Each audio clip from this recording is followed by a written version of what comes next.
Picture this. A giant, angry, world-ending firework is hurtling towards the United States. It is the ultimate bad day scenario. But just how many of these apocalyptic space darts can America actually swat out of the sky? We all know the USA has a military budget so massive it could probably buy a second moon. They are packed with high-tech defense gadgets, but an incoming nuclear missile is not just a slow-moving balloon you can pop. It is terrifyingly fast, incredibly unpredictable, and if it lands, well, everything just goes poof in an instant. It is a high-stakes game of space dodgeball where losing is absolutely not an option for anyone involved. Defending against an Intercontinental Ballistic Missile, or ICBM, is wildly complicated. First off, you cannot just look out the window and spot one. It actually takes about 30 agonizing seconds just to detect it. The US relies on a network of early warning satellites. Think of them as giant, floating smoke detectors in space. They use infrared sensors to spot the massive heat plume of the missile's exhaust as it climbs upward. But space smoke detectors have flaws. If the weather is terribly cloudy or a storm is raging, spotting that heat signature instantly becomes a blurry mess. Mother Nature does not care about your multi-billion-dollar tech. Because the window to spot this fiery tube of doom is so ridiculously short, the military needs a whole swarm of satellites staring at the Earth continuously. Blinking is simply not allowed in the missile defense game. Once a launch is detected, the panic room gets busy. They have to figure out, is this a real hostile threat coming to ruin our weekend, or just a routine test launch? Guessing wrong could accidentally start World War III. For instance, the US regularly test fires their own Minuteman III missiles just to make sure their toys still work. But they always politely text other countries first to say, hey, do not freak out, it is just a test. If the computer confirms it is an actual enemy threat, the US defense system kicks into high gear. The mission to stop an ICBM is broken down into 3 terrifyingly fast chapters. Let us start with Chapter 1 right now. Imagine a hostile country suddenly decides to push the big red button. A missile rockets up into the sky.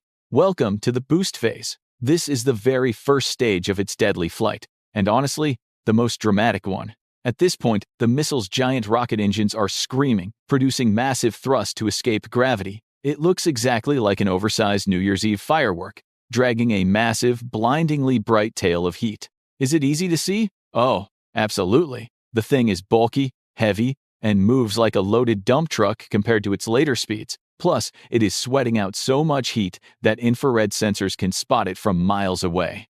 But hold your applause, because this is where the nightmare begins. The boost phase is painfully short. We're talking a mere 3 to 4 minutes. That is about 180 to 250 seconds before the engines cut off completely. In the time it takes you to microwave a hot pocket, the military has to detect it, send the data to command, confirm it is hostile, and fire an interceptor. You might have less than 150 seconds to make the hardest choice. And here is the kicker.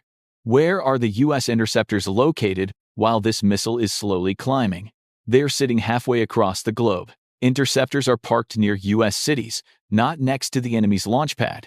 So, even though theoretically it is easiest to shoot down a slow, bright target in the boost phase, physically getting a missile over there in 3 minutes is practically impossible. It is a logistical nightmare for them.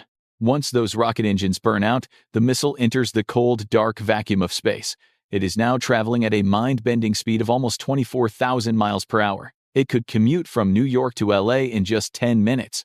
Welcome to Chapter 2, the Midcourse phase. This is where the real high-tech game of hide-and-seek happens. The US now has roughly 20 minutes to intercept the threat while it arcs quietly through the silence of space.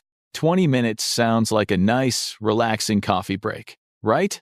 Wrong. In reality, trying to stop this thing in space is like trying to shoot a bullet with another bullet while blindfolded, riding a roller coaster. The speeds are so absurdly fast that calculating the exact interception point requires supercomputers doing math that would make your brain melt. This is where the ground-based midcourse defense, or GMD system, steps in. The US currently has a grand total of 44 of these massive GMD interceptor missiles. They are tucked away in silos up in freezing Alaska and sunny California, just waiting for the worst alarm clock of their entire lives. When fired, these interceptors blast up into space. Their only goal in life is to physically ram into the incoming warhead and obliterate it through pure kinetic force. No explosives, just a really, really hard space punch. But wait, The plot thickens. The enemy missile does not just sit there waiting to be punched. It actually releases a bunch of fake targets, like a magician throwing smoke bombs, to thoroughly confuse the defense radars. These decoys are designed to look and fly exactly like the real warhead. So suddenly, instead of one clear target, the US radars are staring at 50 identical metallic objects floating in a deadly, silent space parade. The GMD system now has to play the deadliest guessing game ever. It must analyze how each object moves, its shape, and its temperature to figure out which one is the actual spicy burrito of doom and which are just balloons. And keep in mind, each of these US interceptor missiles costs roughly $50 million.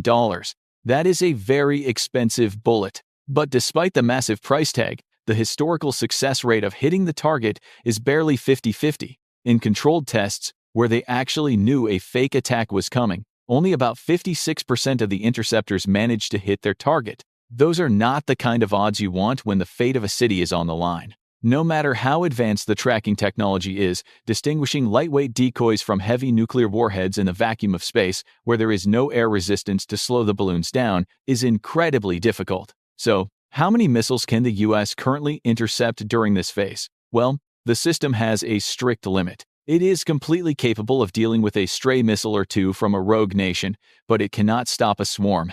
If an enemy unleashes dozens of missiles at once, completely filling the sky with hundreds of decoys, the defense system would simply be overwhelmed. The computers would freeze up like a cheap laptop trying to run modern games. If the space interceptors miss, we enter Chapter 3, the terminal phase. The warhead is now re-entering the Earth's atmosphere, falling from space and accelerating faster than the air can move out of its way. It is plunging down like a furious meteor at Mach 24. That is roughly 20,000 miles per hour. At this terrifying speed, the air around it turns into superheated plasma. It is less than a minute away from total annihilation. This is the absolute last straw for the US to save their targets. They rely on localized defense systems like the Terminal High Altitude Area Defense, known as THAAD, and Patriot missiles stationed near vital areas. Now, THAAD and Patriot systems are fantastic at swatting down short and medium-range missiles. They do it all the time. But when it comes to chasing an ICBM screaming out of the heavens at Mach 24, they have a very hard time.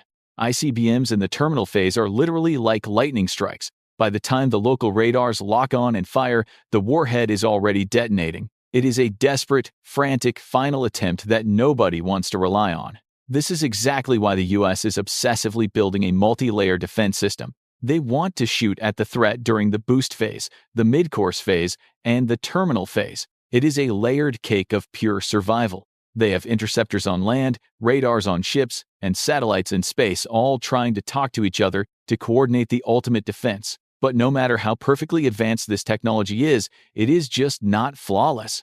Let us do some terrifying math. If a hostile country launches just 10 missiles, and each missile carries 10 separate warheads, that instantly creates 100 actual threats raining down from space at the exact same time. The US currently has 44 interceptors. Even if they fire every single one of them, and miraculously every single one hits a target, that still leaves 56 nuclear warheads slipping through to ruin everyone's day permanently. And remember, in an ideal scenario based on their 56% success rate, those 44 interceptors will only actually neutralize about 20 to 25 warheads. The math is incredibly grim. The system is just not built for a massive war. So the burning question is this system enough to handle a simultaneous, large-scale attack? The hard, uncomfortable answer is no, not yet, anyway. The shield is too small, and the incoming arrows are just way too fast. But the military never stops tinkering. Research is heavily ongoing for the Next Generation Interceptor, or NGI. This shiny new toy is expected to be significantly smarter and much more effective, arriving around 2028. Until then, to directly answer how many missiles the US can stop right now. In a large-scale attack, due to technical limits, low reliability, and decoys, it is highly likely they could stop less than 10 actual warheads. That sounds incredibly bleak, does it not? But hold on. The US strategy is not just about playing defense with a leaky shield. They have a massive, aggressive trump card up their sleeve called the deterrent strategy. Deterrence means simply showing the enemy that if they dare to launch a nuclear attack, the US will absolutely retaliate with an even bigger, more devastating counterattack. It is the ultimate playground threat of doom. If a rogue country is planning to launch a missile against the United States, before they even press that big red launch button, they already know there will be a catastrophic cost. They know they will not survive the day. Why? Because even if they manage to sneak a few missiles past the defense systems, the US has the guaranteed ability to respond with overwhelming force. This terrifying concept is known as mutually assured destruction, or MAD. MAD is not about successfully defending your cities with interceptors. It is entirely about promising the other guy that if he punches you, you will blow up his entire house. It is psychological warfare at its absolute peak. The cornerstone of this terrifying strategy is the nuclear triad. It sounds like a supervillain group, but it is just the three ways the US can deliver a counterstrike: from land, from deep under the sea, and from the air. First, they have hundreds of their own massive missiles sleeping quietly in underground silos across the country, ready to wake up and fly at a moment's notice. Striking first will not disable all of these hidden monsters. Second, they have stealthy nuclear submarines hiding silently in the deepest, darkest parts of the ocean. These underwater ghost ships are practically undetectable and carry enough firepower to end civilizations on their own. And third, they have fleets of strategic bombers constantly in the air or ready to scramble. These planes can drop catastrophic payloads anywhere on the globe. You simply cannot destroy all three legs of this triad at once. The concept of MAD is ridiculously simple but undeniably scary. If you attack, everything will definitely be destroyed. Both sides lose. There is no glorious victory, just radioactive dust and a lot of regrets. So, if a missile falls from space full of force that can erase a vibrant city in an absolute instant, how can it truly be stopped? Can we just build a bigger, better space net to catch these terrifying falling stars? For the US, they undoubtedly have the most advanced missile defense systems on the planet. But as we have seen, physics is cruel. They have serious limitations, and the absolute safety of everyone is simply not guaranteed. That is exactly why many top military experts and scientists believe that the real, ultimate solution is not to be found in faster radars, smarter interceptors, or throwing billions more dollars at modern technology. Why?